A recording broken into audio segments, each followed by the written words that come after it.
രാജ്യം ഇന്ന് അന്താരാഷ്ട്ര ബഹിരാകാശ ദിനം ആചരിക്കുകയാണ്.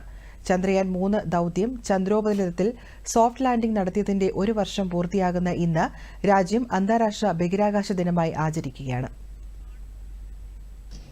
ചന്ദ്രനിലിറങ്ങിയ 4ാമത്തെ രാജ്യവും ദക്ഷിണ ധ്രുവത്തിലിറങ്ങിയ ലോകത്തിലെ ആദ്യത്തെ രാജ്യവുമാണ് ഇന്ത്യ.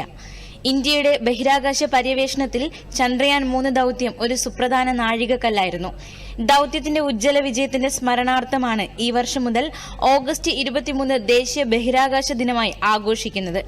പ്രഥമ ദേശീയ ബഹിരാകാശ ദിനത്തിനോടനുബന്ധിച്ച് രാജ്യമെമ്പാടും വിവിധ ആഘോഷങ്ങൾ സംഘടിപ്പിച്ചു. ന്യൂഡൽഹിയിലെ ഭാരത് മണ്ഡപത്തിൽ പ്രഥമ ദേശീയ ബഹിരാകാശ ദിനാഘോഷ പരിപാടികൾ രാഷ്ട്രപതി ദ്രൌപദി മുർമു ഉദ്ഘാടനം ചെയ്തു. രാജ്യത്തിന്റെ ബഹിരാകാശ യാത്രയ്ക്ക് 55 വർഷം മാത്രം ദൈർഘ്യമുള്ളതിനാൽ ഈ നേട്ടം കൈവരിക്കാൻ കഴിയുമെന്ന് ലോകം ഒരിക്കലും പ്രതീക്ഷിച്ചിരുന്നില്ലെന്ന് കേന്ദ്രമന്ത്രി जितेंद्र सिंह चടങ്ങിൽ പറഞ്ഞു.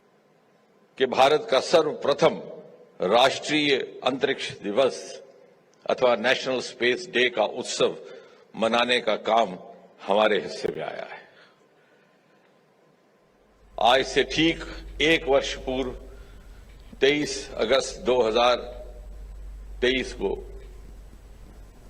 हमारे एक स्पेस मिशन चंद्रयान ने इतिहास रच करके दुनिया को चकाचौंध कर दिया. चंद्रमा के साउथ पोल पर पहुंचने वाला वो पहला स्पेस मिशन था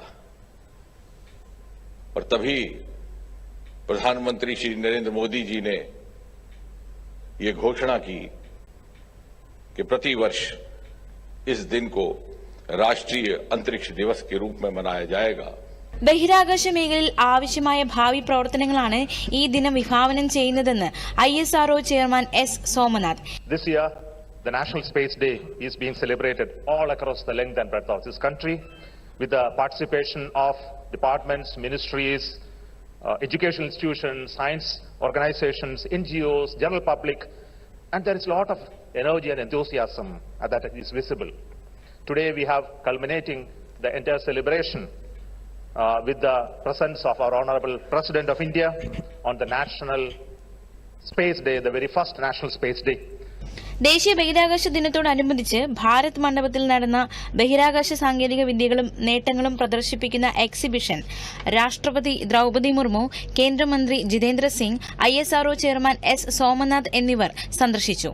ചടങ്ങിൽ ISROയുടെ റോബോട്ടിക്സ് ചലഞ്ചിലും ഭാരതീയ അന്തരിക്ഷ ഹാക്കത്തണിലും വിജയിച്ചവർക്കുള്ള സമ്മാനങ്ങൾ രാഷ്ട്രപതി വിതരണം ചെയ്തു. പ്രഥമ ദേശീയ ബഹിരാകാശ ദിനത്തിൽ പ്രധാനമന്ത്രി നരേന്ദ്രമോദി ആശംസകൾ നേർന്നു. ബഹിരാകാശ മേഖലയിലെ രാജ്യത്തിന്റെ നേട്ടങ്ങളിൽ അഭിമാനിക്കുന്നതായി പ്രധാനമന്ത്രി സമൂഹമാധ്യമത്തിൽ കുറിച്ചു. ബഹിരാകാശ ശാസ്ത്രജ്ഞരുടെ സംഭാവനകളെ ഓർക്കാനുള്ള ദിനം കൂടിയാണിത്. ബഹിരാകാശ മേഖലയുമായി ബന്ധപ്പെട്ട ഭാവി കാര്യങ്ങളിൽ സർക്കാർ തീരുമാനമെടുത്തിട്ടുണ്ടെന്നും പ്രധാനമന്ത്രി അറിയിച്ചു. ചന്ദ്രന്റെ ദക്ഷിണ ധ്രുവത്തിൽ ചന്ദ്രയാൻ വിജയകരമായി ലാൻഡ് ചെയ്യിക്കുന്നതിൽ പ്രധാന പങ്ക് വഹിച്ച ശാസ്ത്രജ്ഞർക്ക് കേന്ദ്ര ആഭ്യന്തരമന്ത്രി അമിത് ഷാ ആശംസകൾ അറിയിച്ചു. News desk, Doordarshan.